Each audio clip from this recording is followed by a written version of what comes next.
Bienvenue sur le 7e épisode de Thomas Sankara, La patrie ou la mort, nous vaincrons, partie 2. Je vais vous faire un bref résumé de la première partie. Donc on a vu que Thomas Sankara était mélangé sur deux ethnies, les Peuls et les Mossi. On a vu aussi que Sankara voulait devenir chirurgien et que finalement il est devenu militaire, qu'il a fait ses études à Madagascar, qu'il a participé au dernier coup d'État, mais qu'il est devenu Premier ministre et pas président parce qu'il l'avait refusé. On a vu aussi qu'il avait rencontré son meilleur ami au Maroc et que ses prises de parole fâchaient un peu le pays. Concentrons-nous maintenant sur la partie 2.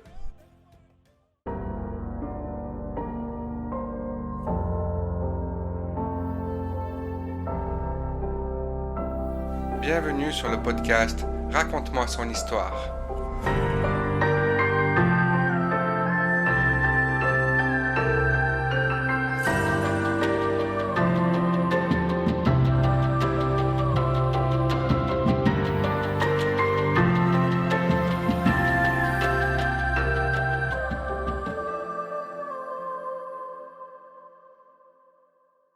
On ne commande pas l'inspiration d'un artiste sur la base d'un décret, sur la base d'un arrêté, sur la base d'une ordonnance. L'inspiration de l'artiste est libre. L'inspiration de l'artiste doit traduire la culture et les convictions et les intérêts d'un peuple.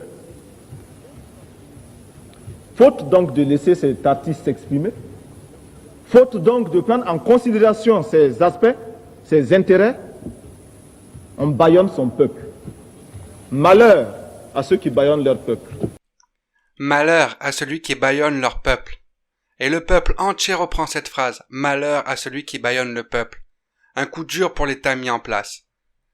Thomas et ses amis sont destitués de leur poste d'officier et jetés de la capitale.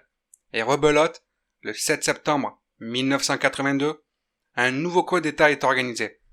Cette fois du médecin militaire Jean-Baptiste Ouédraogo, qui devient président avec l'aide de Thomas Sankara. Il dira plus tard avoir été président par défaut, parce que Sankara a refusé de devenir lui-même président. Sankara est choisi comme Premier ministre. Alors que les choses changent à Paris, Jean-Pierre Cot est destitué de son poste de ministre de la coopération.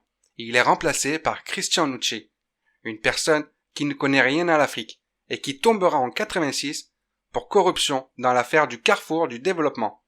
Mais ça, c'est un autre sujet. Sankara engage une marche vers l'émancipation du pays.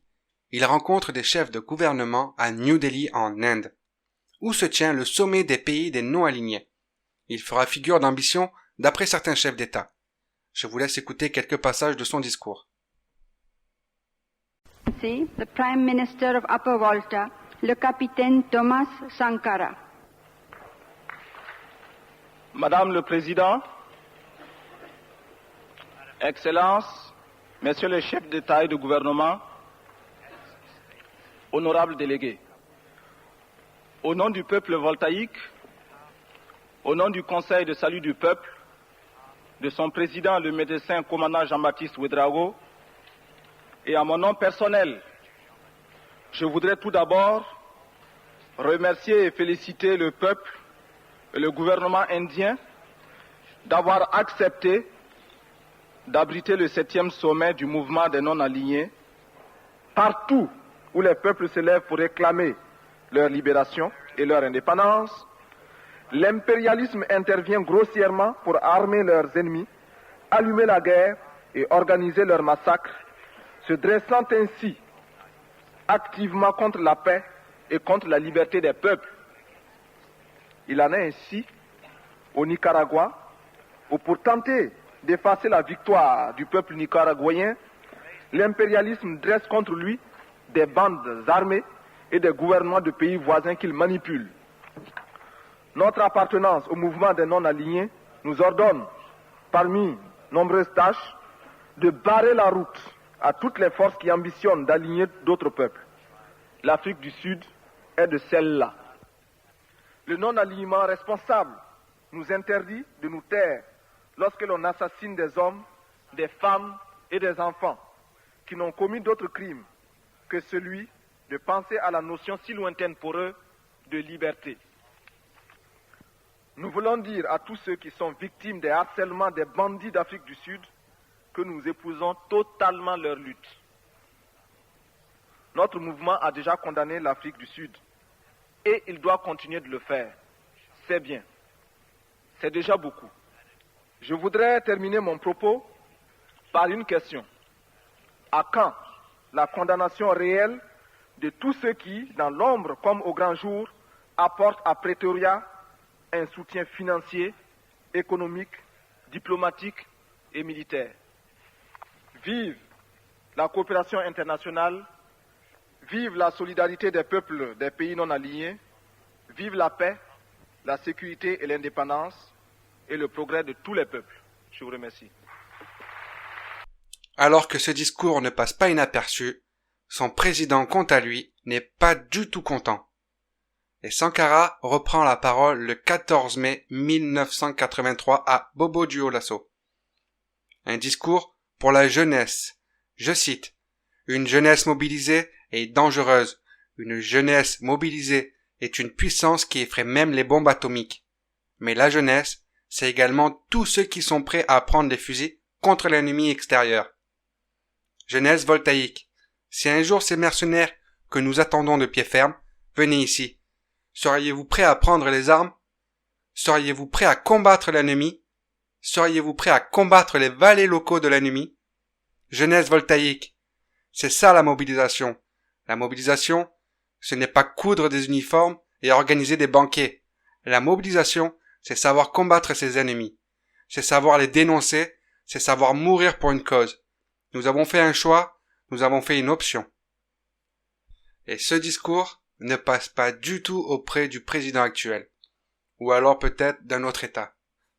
Mais le 17 mai de cette même année, Sankara se fait arrêter. Et il échappe à une tentative d'assassinat. Une rumeur dit que l'ordre venait de la France, alors que le conseiller pour les affaires africaines de François Mitterrand, Guy Pen, est en Haute-Volta, la rumeur devient encore plus grande. Mais 40 ans plus tard, on apprendra que l'ordre venait des colonels. Des grandes manifestations envahissent tout le pays. L'ère révolutionnaire est arrivée. De plus en plus de jeunes sont sortis pour lutter contre l'arrestation de Sankara. Alors qu'il est actuellement en résidence surveillée avec sa femme et ses enfants, un coup d'État se prépare. Blaise Compaoré, quant à lui, n'est pas arrêté, et il se situe à Pau, en Haute-Volta. Alors que Sankara fait parvenir un message à la France en annonçant le coup d'État en leur disant que les Français ne risquaient rien. Le Ghana, quant à lui, a fourni quelques camions à Blaise Compaoré, et de Pau, il fonce à Ouagadougou. Sankara reprend le pouvoir le 4 août. Un total de 5 morts dont 2 civils sont déclarés. L'impérialisme, Abba. La bourgeoisie et la féodalité, Abba. La magouille, Abba. Voltaïque, la patrie, ou la mort. La patrie, ou la mort. La victoire est au peuple. Peuple de Haute-Volta, comme un seul homme, lève-toi et marche. L'heure de la révolution a sonné. Dis non à l'impérialisme, à ses valets, à l'exploitation, à l'oppression. Retrouve ta fierté et ta dignité. Tous mobilisés, mobilisés. CDR, en avant, CDR, en avant. La patrie ou la mort, en avant, nous vaincrons. Maintenant que Sankara est devenu président, il dissout tout le gouvernement. Et ceux qui vont gouverner n'ont jamais gouverné, ni de loin, ni de près. Une des premières choses qu'il fait, c'est de renommer le pays. Pourquoi avoir voulu changer le nom de la Haute-Volta? Oui, parce que Haute-Volta, cela ne voulait rien dire pour personne, en particulier pour nous, Burkinabés. C'est un nom qui ne nous renvoie qu'à un passé colonialiste. Par contre, Burkina Faso est un nom puisé dans le terroir même, qui a une signification dans notre langue. Qui veut dire patrie des hommes honnêtes. Et le 5 août, c'est tout le pays qui fête ça.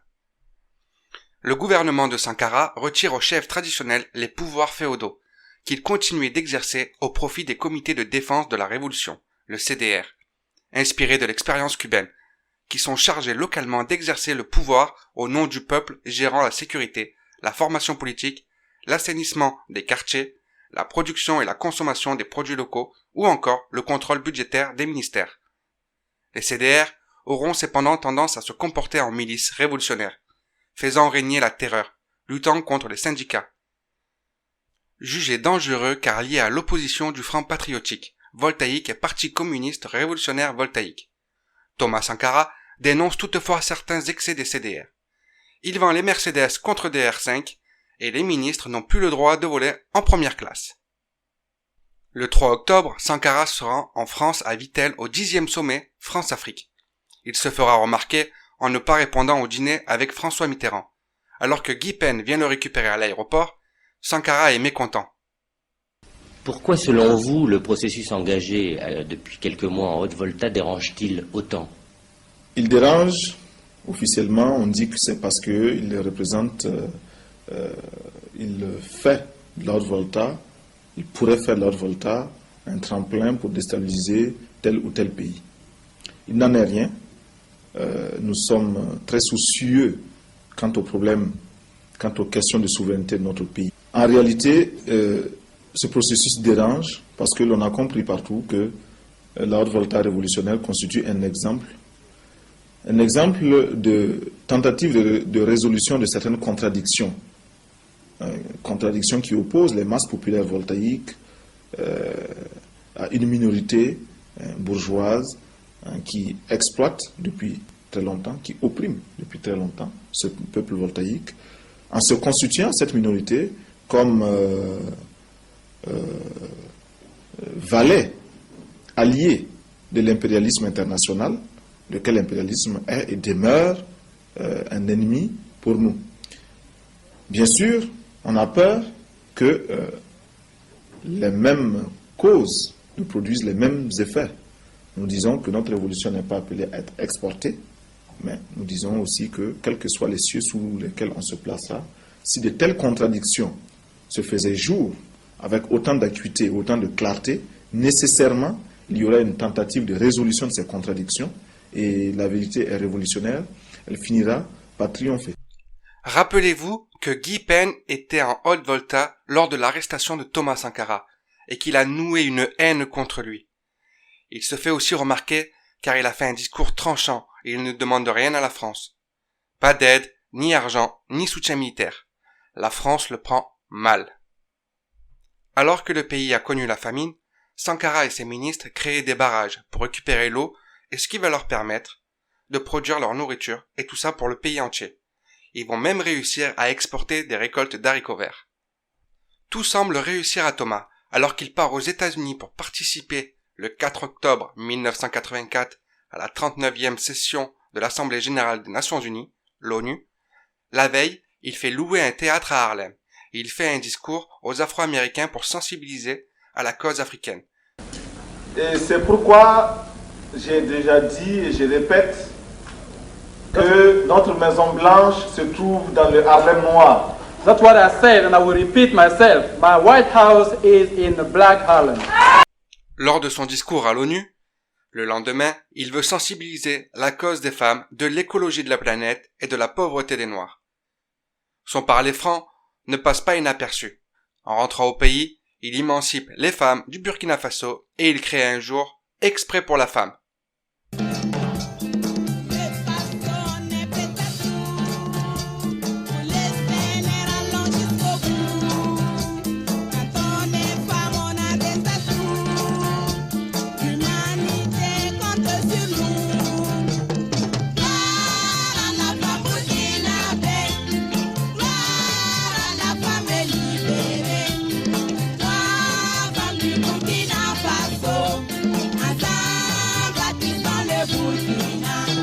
Sankara a déclenché une révolution féministe plus de 40 ans avant que ça se produise dans le reste du monde.